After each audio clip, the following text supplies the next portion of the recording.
नमस्कार। आज का अपना वीडियो होगा C4 प्लांट को लेके। देखो, सबसे बड़ी चीज़ होती है कि C4 प्लांट है वो कौन से क्षेत्रों में पाए जाते हैं और उनमें कौन से अनुकूलन देखे जाते हैं, इसके बारे में अपन विस्तृत अध्ययन करेंगे।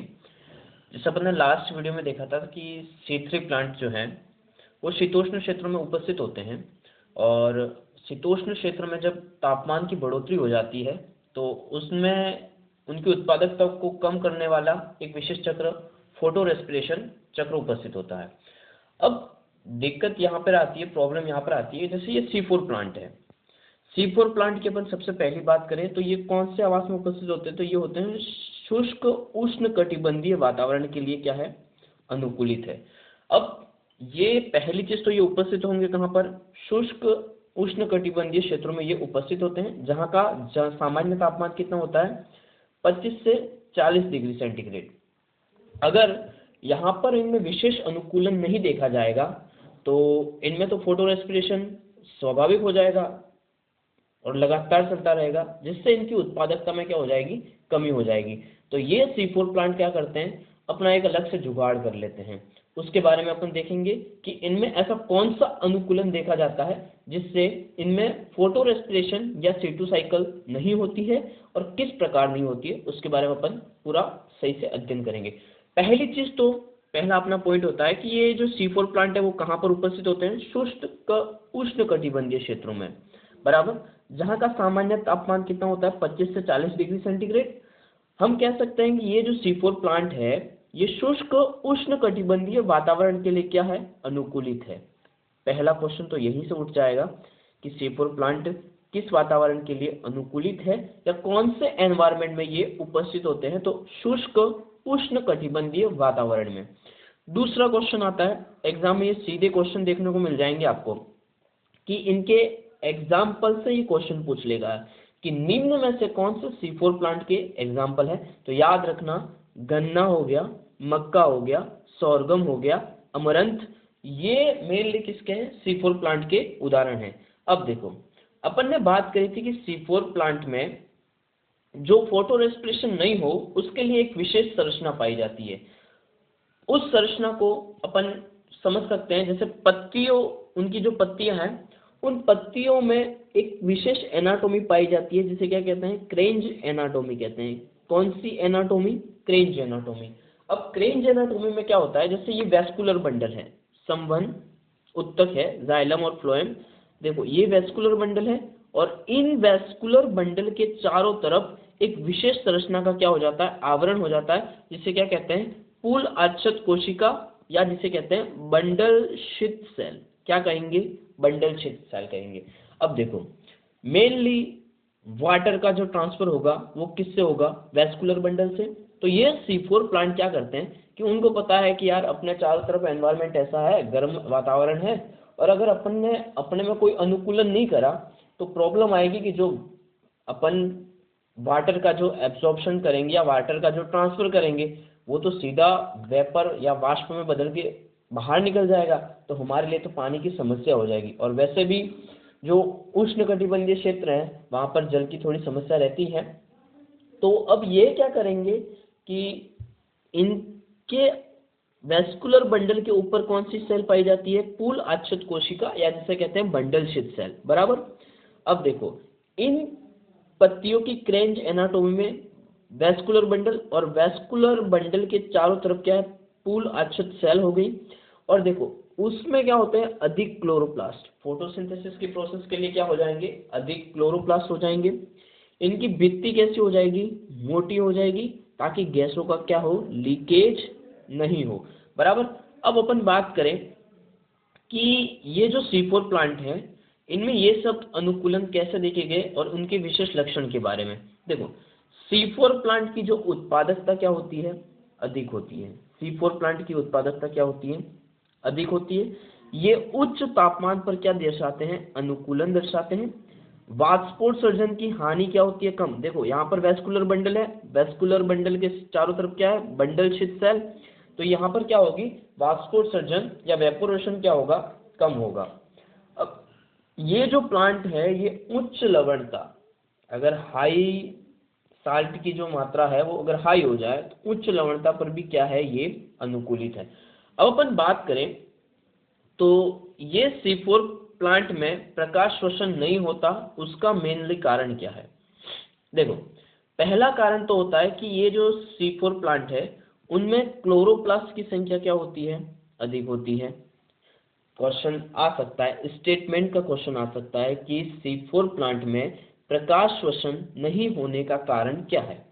तो पहली चीज तो आ गई कि इनकी पत्तियों में क्या होता है, क्लोरोप्लास्ट की संख्या क्या होती है, अधिक होती है। और एक सबसे शानदार चीज कि इनमें एक विशेष एंजाइम पाई जाती है। क्वेश्चन ये बहुत इंपॉर्टेंट बनता है कि प्रकाश शोषण की प्रक्रिया C4 प्लांट में नहीं हो, उसके लिए जिम्मेदार एंजाइम कौन सी है? तो याद रखना, एक पेप कार्बोक्सिलेज एंजाइम भी इसके लिए महत्वपूर्ण जिम्मेदार होती है। क्यों? क्योंकि ये पेप कार्बोक्सिलेज क्या करती है, केवल CO2 और HCO3 के साथ क्या होती है, बंधुता बनाती है। अपन ने देखा था कि रुबिस्को एंजाइम क्या करेगी कि जनरली तो CO2 से बंधुता रखेगी, लेकिन किसी कारणवश अगर CO2 क्या हुआ, कम हुआ, तो ये क्या हो जाएगी, ऑक्सीजन से जुड़ जाएगी। और ऑक्सीजन से जुड़ जाएगी तो ये ऑक्सीजनीकरण की प्रोसेस में C3 पादपों की उत्पादकता को क्या कर देती है, कम कर देती है। लेकिन यहाँ पर C4 प्लांट ने ऐसा जुगाड़ जमा के रखा है कि भाई साहब, अगर हमारे पास ऐसी एंजाइम है, कौन सी, पेप कार्बोक्सिलेज, ये एंजाइम ऐसी है कि ये ऑक्सीजन से तो जुड़ती ही नहीं है, तो सवाल ही पैदा नहीं होता कि हम ऑक्सीजन से जुड़ेंगे। तो ये पेप कार्बोक्सिलेज एंजाइम केवल किससे जुड़ेगी, CO2 और HCO3 के लिए बंधुता दर्शाती है, बराबर। अब क्या होगा, ये पेप कार्बोक्सिलेज आगे चल के ये क्या करेगी, पर्याप्त मात्रा में CO2 को क्या करेगी, एब्जॉर्ब करेगी। और ये रुबिस्को को, अब रुबिस्को के पास तो समस्या है बेचारे की कि या तो वो CO2 नहीं होती, वो O2 से जुड़ जाए। अब ये पेप कार्बोक्सिलेज रुबिस्को को कहेगा कि तुम फिक्र मत करो, तुम्हारे लिए जो पर्याप्त CO2 है, तुम्हारे लिए जो पर्याप्त CO2 है वो कौन उपलब्ध करा देगी, पेप कार्बोक्सिलेज। अब यहाँ पर अपन आगे पढ़ेंगे कि पेप कार्बोक्सिलेज और रुबिस्को दोनों CO2 को एब्जॉर्ब कहाँ पे करेगी और कहाँ इनका फंक्शन होगा। पहली चीज तो ये देख लो, पेप कार्बोक्सिलेज एंजाइम केवल बनता CO2 और HCO3 के लिए। अब ये क्या करेगी, पर्याप्त CO2 किसको पहुंचाएगी, रुबिस्को को, बराबर। अगर ये रुबिस्को को CO2 मिल जाएगी तो ये ऑक्सीजन से जुड़ेगी नहीं, तो बात फोटो रेस्पिरेशन की आती ही नहीं है। रुबिस्को का मेन फंक्शन क्या है कि अगर कार्बन डाइऑक्साइड नहीं मिलेगी तो फिर वो ऑक्सीजन से जुड़ेगी। लेकिन यहाँ पर क्या होगा, पेप कार्बोक्सिलेज यहाँ पर बैठा है, वो क्या करेगा कि रुबिस्को, मैं तुम्हें क्या दूंगा, ऑक्सीजन, सॉरी कार्बन डाइऑक्साइड दूंगा, और तुम, रुबिस्को एंजाइम क्या करेगी, फिर कार्बोक्सिलेज के रूप में फॉर्म करेगी। वहां पर वो ऑक्सीजन से जुड़ेगी नहीं, उसे पर्याप्त मात्रा में क्या मिल जाएगी, CO2। और फोटो रेस्पिरेशन क्या होगा, नहीं होगा। समझ में आया? पेप कार्बोक्सिलेज क्या करेगी, CO2 से ही बंधुता बनाएगी, ये O2 से बंधुता नहीं बनाती, और ये CO2 से बंधुता बनाकर CO2 को किसको उपलब्ध कराएगी पर्याप्त मात्रा में, रुबिस्को को। तो रुबिस्को क्या होगा, ऑक्सीजन से बंधुता नहीं बनाएगा और हमेशा किससे बंधुता बनाएगा, कार्बन डाइऑक्साइड के साथ, बराबर, कार्बन डाइऑक्साइड के साथ। और हमेशा कौन सी प्रोसेस करेगा, कार्बोक्सिलेज। और कार्बोक्सिलेज की प्रोसेस करेगा तो यहाँ पर फोटो रेस्पिरेशन होगा ही नहीं। अब अपन बात करें तो ये जो साइकिल है वो चलती कैसे है। देखो, मेन चीज अपन ने देखा कि हर लीफ में इनमें दो चीजें पाई जाती है। देखो, मीजोफिल जो सेल है पर्ण मध्योतक तो सामान्यतः हर लीफ में पाई जाती है, लेकिन अपन को पता है कि ये C4 प्लांट क्या करते हैं कि तापमान से बचने के लिए उन्होंने अपना अलग से जुगाड़ करके रखा है। और वो जुगाड़ कौन सा है, तो bundle sheath cell. Bundle sheath cell में क्या होगा, वैस्कुलर बंडल है और उसके चारों तरफ एक आवरण बना दिया, और वो आवरण किसका था, बंडल शीथ सेल। उसे क्या कहते हैं, क्रेंच एनाटोमी। अब देखो, ये पर्ण मीसोफिल है, पर्ण मध्योतक, ये ग्रेना युक्त क्लोरोप्लास्ट है। क्वेश्चन ये भी बन सकता है कि पर्ण मध्योतक ये कैसा क्लोरोप्लास्ट है, तो ये याद रखना है, ग्रेना युक्त क्लोरोप्लास्ट है, बराबर। अब देखो, अपन को पता है कि 3 कार्बन वाला फॉस्फोइनोल पाइरुवेट, जैसे कंटेंट अच्छा है, अगर थोड़ा सा दिखने में प्रॉब्लम हो तो एडजस्ट कर लेना और अपने वीडियो की क्वालिटी बढ़ा देना, ताकि जिससे क्या है साफ साफ दिख सकेगा। अगर बाय चांस अगर लो क्वालिटी पे अगर थोड़ी दिक्कत आती है तो क्वालिटी हाई कर लेना तो वो पूरा दिख जाएगा। बाकी ये पूरा मटेरियल एकदम सिस्टमेटिक तरीके से है और सारी चीज़ें क्लियर है। और ये फ़ायदा इस वजह से ये पूरा डिज़ाइन इसलिए किया गया है कि आपको एग्ज़ाम में फ़ायदा होगा। जब आप रिवीजन करोगे ना तब आपको ये सारी चीज़ें आपके ब्रेन में डायग्रामेटिक शो होगी और वहाँ पे आपको बहुत ही बेनिफिट मिलेंगे। देखो अब ये क्या हुआ, पेप फॉस्फोइनोल पाइरुवेट 3 कार्बन वाला। अब देखो ये पीईपी जो है 3 कार्बन वाला, ये क्या करेगा पेपकेज की प्रेजेंस में, किसकी प्रेजेंस में, पेपकेज की प्रेजेंस में, जो CO2 से बंधुता रखता है और HCO3 से बंधुता रखता है। ये क्या करेगा, ये HCO3 को क्या करेगा एब्जॉर्ब करेगा, HCO3 से बंधुता बनाएगा। क्वेश्चन, C4 प्लांट में प्रथम CO2 ग्राही कौन होगा, पेप। क्वेश्चन याद रखना, C4 प्लांट में प्रथम CO2 ग्राही कौन होगा, पेप, बराबर।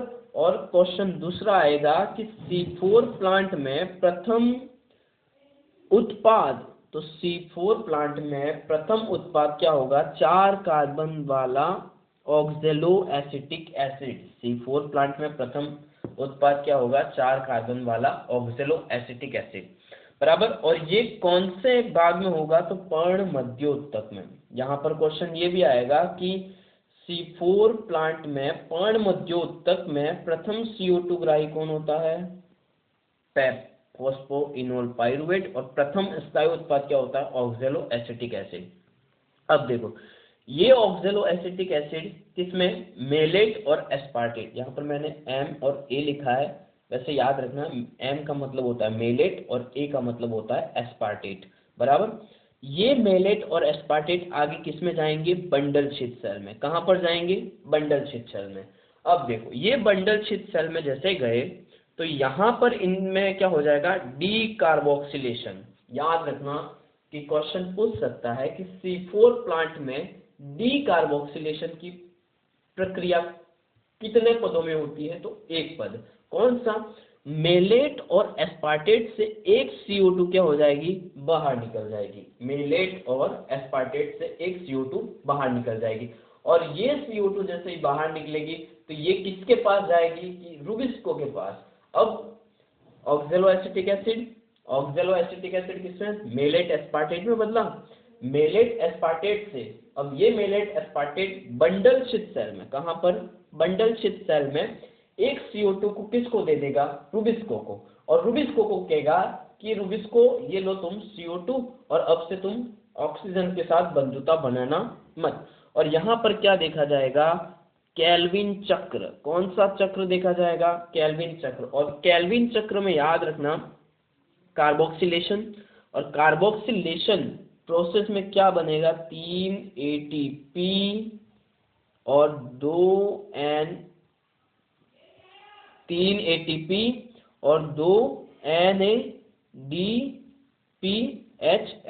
प्लस बन जाएगा, बराबर। उसके बाद अपन बात करें तो ये मेलेट एस्पार्टेट, इसने एक CO2 को क्या कर दिया, रुबिस्को को सप्लाई कर दिया। और बंडल छिद सेल में ये किस में कन्वर्ट हो जाएगी, 3 एसिड वाले पाइरुविक एसिड में। 3 एसिड वाले किसमें, पाइरुविक एसिड में क्या हो जाएगा, कन्वर्ट हो जाएगा, बराबर। ये पाइरुविक एसिड आगे चल के किस में आ जाएगा, वापस मीजोफिल सेल्स में। किस में आएगा, मीजोफिल सेल्स में। और ये मीजोफिल सेल्स में जैसे पाइरुविक एसिड आता है, यहाँ पर एक विशेष एंजाइम, जहाँ पर आगे तो अपन ने देखा था कि पेप्टेज फॉस्फोइनोल पाइरुवेट पेप्टेज एंजाइम थी, और यहाँ पर कौन सी एंजाइम है, तो डाइकाइनेस। कौन सी, डाइकाइनेस, बराबर। और ये डाइकाइनेस क्या करेगी, रीजनरेशन एंजाइम कहेंगे, रीजनरेशन डाइकाइनेस एंजाइम।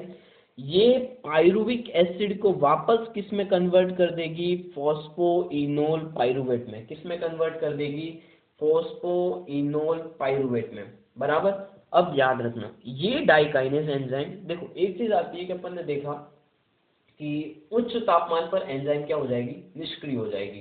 पर इन C4 प्लांट में ये जो डाइकाइनेस एंजाइम है ये वर्क क्यों करती है, तो क्वेश्चन ये भी आ सकता है कि ये एंजाइम क्या होती है, अधिक ताप स्थायी होती है।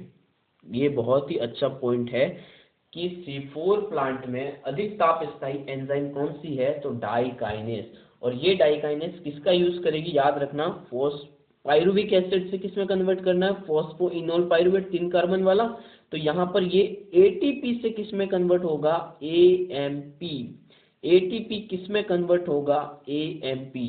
एडिनोसिन ट्राइफॉस्फेट किसमें कन्वर्ट होगा, एडिनोसिन मोनोफॉस्फेट। यहाँ पर याद रखना मोनोफॉस्फेट है, नो कि डाइफॉस्फेट। डाइफॉस्फेट होता तो एक एटीपी का यूज होता, लेकिन एटीपी कन्वर्ट किस में हो रहा है, एएमपी में। मतलब यहाँ पर कितने एटीपी यूज हो रहे हैं, 2 एटीपी। कितने एटीपी यूज हो रहे हैं, 2 एटीपी। बराबर, वापस ये पैप में कन्वर्ट हो जाएगा और ये प्रोसेस वापस चलती रहेगी।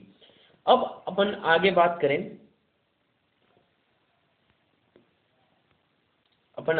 करें, तो अपन देखेंगे कि एग्जाम में सीधा इनसे क्या क्या क्वेश्चन उठ सकता है। देखो आगे एग्जाम ओरिएंटेड जो सीधे क्वेश्चन आ सकते हैं, C4 चक्र। C4 चक्र को हैच स्लैग चक्र भी कहते हैं। क्या कहते हैं, हैच स्लैग चक्र भी कहते हैं, क्योंकि खोज इसकी किसने करी थी, हैच और स्लैग वैज्ञानिक ने। इनमें कितने पद कार्बोक्सिलीकरण के होते हैं, 2 पद कार्बोक्सिलीकरण के होते हैं, 1 पद विकार्बोक्सिलीकरण के। मैं बता दूं आपको कि 2 पद कार्बोक्सिलीकरण के कहां पे होंगे और 1 पद कार्बोक्सिलीकरण का कहां पर होगा। देखो यहां पर ये CO2 जुड़ रही है, मतलब कार्बन जुड़ रहा है, ये हो गया कार्बोक्सिलेशन। और एक कार्बोक्सिलेशन कहां पर होगा, जैसे ये रूबिस्को ने ये जो CO2 दी और ये CO2 किसने एब्जॉर्ब की, C3 साइकिल में। तो ये यहां पर भी क्या होगा, कार्बोक्सिलेशन। मतलब 2 पद तो क्या हुए, कार्बोक्सिलेशन। और देखो एक CO2 जो बाहर निकला, मेलेट एस्पार्टेट से क्या हुआ, CO2 बाहर निकला, इसे कहते हैं डी कार्बोक्सिलेशन या वी कार्बोक्सीकरण। समझ में आया कि 2 पद कार्बोक्सिलीकरण के और 1 पद विकार्बोक्सिलीकरण का। बराबर। अब आगे देखें तो C4 साइकिल में प्रथम CO2 ग्राही पैप, प्रथम स्थायी उत्पाद ऑक्सैलो एसिटिक एसिड 4 कार्बन वाला। एक चक्र में 5 एटीपी और 2 NADP यूज होते हैं, याद रखना। देखो C4 साइकिल में तो अपन ने देखा था कि C4 चक्र में तो 2 एटीपी यूज होते हैं, बराबर। अब जैसे ही आगे वो बंडल शीट सेल में जाएगा तो वहां पर C3 साइकिल भी तो होगी, और C3 साइकिल में कितने एटीपी यूज होते थे, तो उसमें एटीपी यूज होते थे अपने 3 एटीपी। C3 साइकिल में कितने एटीपी, 3 एटीपी और 2 NADPH+, बराबर। कितने, 2 NADPH+, बराबर। इसलिए टोटल कितने हो गए, एक चक्र में 5 एटीपी और 2 NADPH+, बराबर। मतलब अगर 6 कार्बन शर्करा का निर्माण करना है तो 5 × 6 कर देंगे तो कितने आ जाएंगे, 30 तो एटीपी और 12 NADP यूज होंगे। कितने एटीपी, 30 तो एटीपी और 12 NADPH+ का यूज होगा। अब इसके कुछ क्वेश्चन की बात कर लेते हैं अपन। जैसे देखो आज अपन ने कुछ नया ट्राई करा है कि टॉपिक पढ़ा और टॉपिक के साथ ही कुछ इंपॉर्टेंट क्वेश्चन भी देखे। देखो C4 पादपों की पत्तियों में कौन सी विशेष संरचना पाई जाती है, तो याद रखना कौन सी है, क्रेंज एनाटॉमी अपन ने पढ़ा था। वेस्कुलर बंडल, और वेस्कुलर बंडल के साइड में कौन सी, बंडल शीथ सेल उपस्थित होती है। नेक्स्ट क्वेश्चन अपन देखें।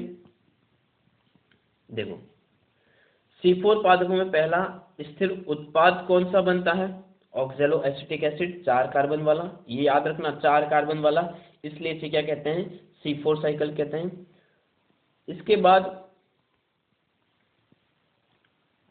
देखो केल्विन साइकिल C4 पादपों में कहां पर होती है, तो याद रखना कहां पर होती है, बंडल शीथ सेल में। केल्विन साइकिल C4 प्लांट में कहां होती है, देखो यहां पर ये मैं बताऊं तो तुमको, यहां पर ये देखो, ये अपन ने बात करी थी C3 साइकिल की, और ये C3 साइकिल कहां पे हो रही है, बंडल शीथ सेल में। किस में हो रही है? बंडल शीत सेल में। ये रहा अपना क्वेश्चन कि केल्विन साइकिल C4 पौधों में कहां पर होती है? तो बंडल शीत सेल में, बराबर। C4 पाथवे का मुख्य लाभ क्या है? तो एक मुख्य लाभ यही है कि इसमें क्या होगा? फोटो रेस्पिरेशन कम होगा। क्या कम होगा? फोटो रेस्पिरेशन कम होगा। दूसरा क्वेश्चन अपन बात करें, C4 पौधे सामान्यतः कहाँ पाए जाते हैं? तो याद रखना गर्म और शुष्क क्षेत्र में।